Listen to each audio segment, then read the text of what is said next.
This sketch just wouldn't leave me alone. It started as just one of 9 quick face sketches. Nothing special, just exploration of faces. But every time I worked on it, I kept asking myself, well, what if? What if I enlarged the drawing and pushed it further? So I brought the sketch into Photoshop and scaled it up to full size so I could really work on it properly.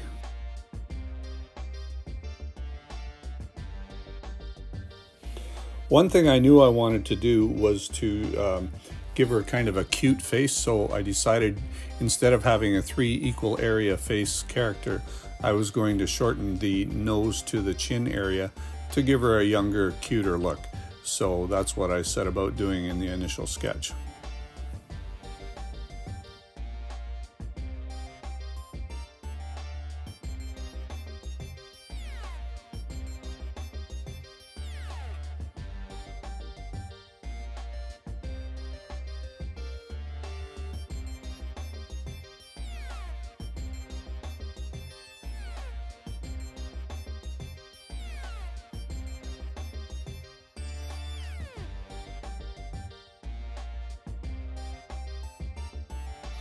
One thing you have to be careful about when you take a really tiny drawing and blow it up to, like, say 8.5 by 11 is to make sure the proportions are correct and that your face features are aligned carefully. So when I took this into Photoshop and blew it up to 8.5 by 11, I didn't realize at first how lopsided the cheeks were from one side to the other. And so later on in this video process, it's something I had to be aware of and fix a couple of times. So just be careful when you're going from a really small, tiny sketch to maybe a full page drawing. As you scale it up, you have to be very careful of your proportions and placement features. So one thing I'd like to mention is that when I do a sketch, if I like it, I will always make copies of the sketch. I'll just put it in my photocopier and make a copy. I don't like to ink over my original drawings most of the time, but on occasion I will.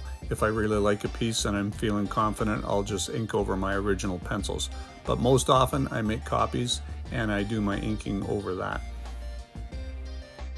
At first I thought I was ready to ink it, but then I stopped and thought, well, what if I tested the lighting first? So I did a rough pencil shading pass to understand the forms better before committing to ink. And that's when I noticed some problems. The eyes weren't lining up quite right and the cheeks needed some adjustment. So instead of forcing the original sketch to work, I decided to rebuild it.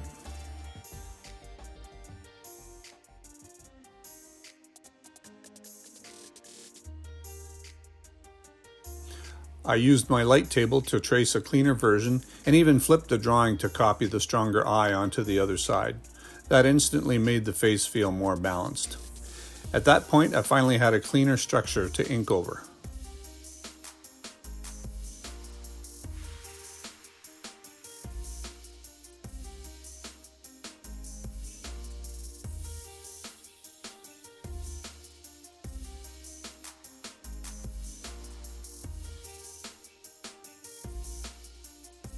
If you've been enjoying the transformation so far, hit subscribe and stick around. I've been building an entire character creation system around sketches like this, and this is only one version of it. Now let's get into the inking. But once I started inking, I had another idea. Back in December of 2025, I developed this thing called my design makeover process. Basically taking a simple sketch and slowly changing it to a more complete character. So with the inking, I tried a bunch of different markers, but my favorite one ended up being this Tombow marker that I'm using, this brush pen. And it just has a really nice tip that is firm yet flexible. So, and just the right width too. So I really, really like these Tombows. I also have some Sakura Pigma, is that what they are called? And then a couple of other brands. But yeah, I kept on coming back to this Tombow because I just love the way it put down the ink, and I could, just use a bit of pressure and get from a really thin line to just a little thicker, especially on stuff like the eyes and the lips, where you want to have, a little bit of, well, actually you want to have a lot of control. So it didn't let me down at all. You know, I made a few mistakes and, you know, had to get out the whiteout and do the fix, but overall these Tombos are just beautiful markers to work with. And I've always liked those Sakura Pigma brush pens too, so I use them a lot. And I hadn't inked in a while, so this was kind of fun for me. And, you know, if you're not doing something every day, you end up making a lot more mistakes than you would if you are using them every day. So when I'm doing my art like this stuff, I'm not trying to suggest to you guys that, hey, you know, Jim's doing perfect stuff here. I'm just showing you where I'm at, what I'm doing, and having a lot of fun. And if you get some tips along the way, well, that's awesome. And I pulled out some references to come up with some ideas for accessories, and I suggest you do that too. Whenever you have a character and you want to add something to it, get out a lot of reference material. Now with these hearts on the cheeks, I liked them, but I ended up not using them. They just didn't fit. I wanted her to be just a little tougher looking than to have these pretty little hearts on her cheeks. So they ended up getting discarded somewhere along the way. So one little trick that I like to do when I'm doing the eyelashes is to cross eyelashes. So I'll do one and then I'll on purpose make the second one cross over. It looks really cool and I like to do it all the time.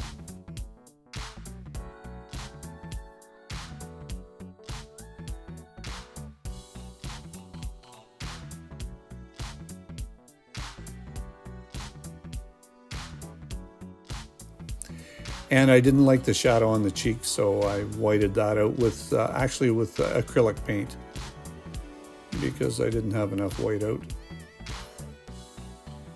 And here I'm using a Sharpie, ultra fine Sharpie, and it worked really well for those really thin lines.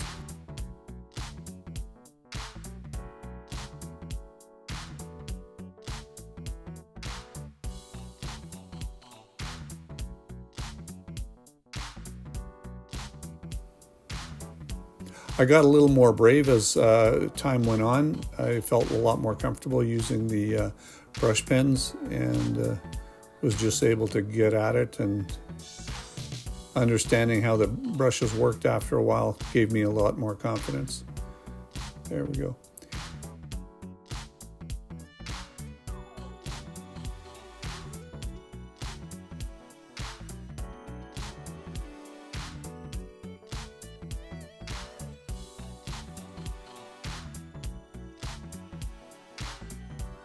And I hadn't done hair in a while, so just forgive me on the hair.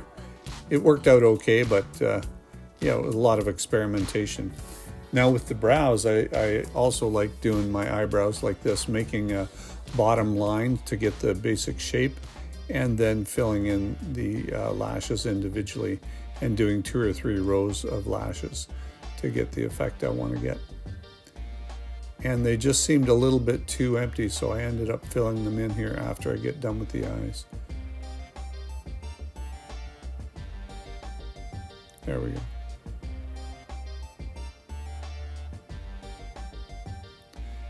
Yeah, that's the Tombow, because I was able to make those lines just the way I wanted on the cheeks.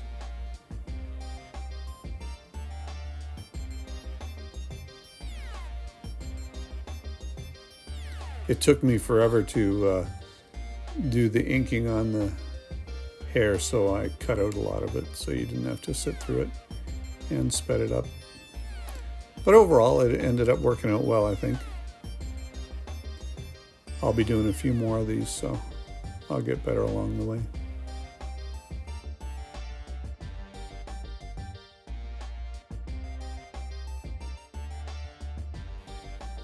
And here's this choker collar necklace thingy that I found, but it was cool, fun to do, and I like doing the chains even though they're tedious. They were fun to do, and I think added a nice effect to the whole drawing. At this point I still have the hearts on the face, but they're going to go sooner or later. I think when I did the copies, I ended up not worrying about them.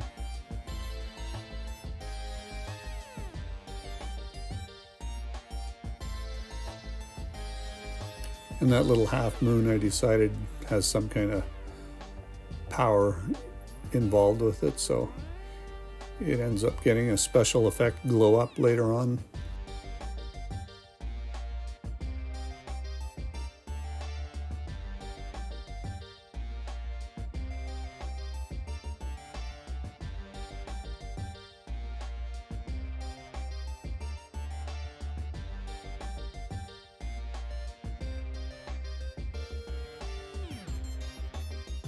All right, now it was time to bring it into Photoshop and use that liquefy filter to clean up that cheek and the top of the head. I don't know why I had it bumping out like that before, but anyway. My alcohol markers had been staring at me for quite a while. I hadn't used them since last year, back in 2025. I decided I'd take them out and try doing some grayscale shading on this drawing, and it was a lot of fun. I'm not the most experienced at using Copic markers, but when I get them out, I always have fun using them. And they worked really well for shading the eyes. I wasn't brave enough to get into doing color. I just wanted to keep this rather simple. And later on, I'm glad I did because of the way I added the special effects in.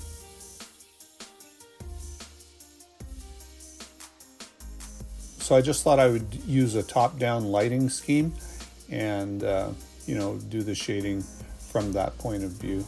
The only thing I don't like about the alcohol markers is they're really hard to blend.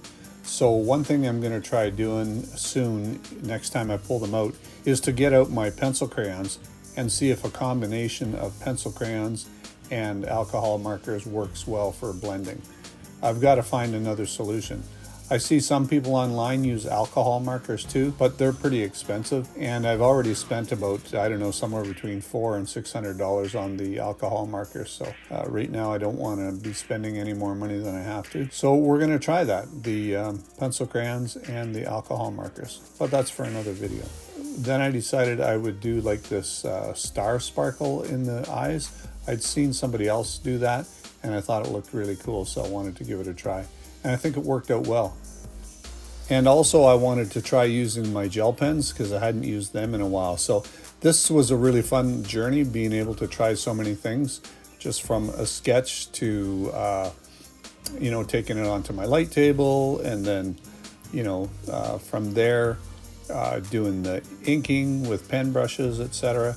Then bringing it back into Photoshop to do the liquefy adjustments, and then grabbing the Copic markers and using those, and then finally bringing it back into Photoshop one last time to do a bunch of special effects. So I'm going to do this a few more times.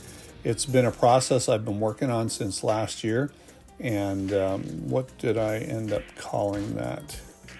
I called it my character creation system, and I used to call it my sketch recycling method, but you don't have to just use it on old sketches. You can use this process on new sketches. So I'm going to do a full video on it where I break the whole process down, but I kind of did a lot of it in this video here too. So, just pay attention to what I've done from start to finish, and you'll have a lot of new ideas for creating some new drawings and new characters for yourself.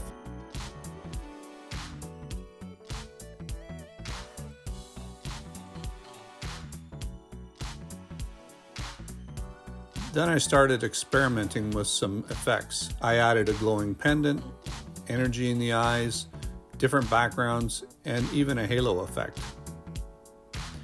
And somewhere along the way, this stopped being one of 9 sketches and became its own project. I could go even further and give this character a name, a backstory, etc. But at this point, I think I'm going to leave it just as it is. Sometimes the best drawings don't start with a master plan. They just keep changing because you keep asking, what if? Hey, if you enjoyed this video, don't forget to give a like and subscribe, and click the notify bell to get all of the upcoming videos.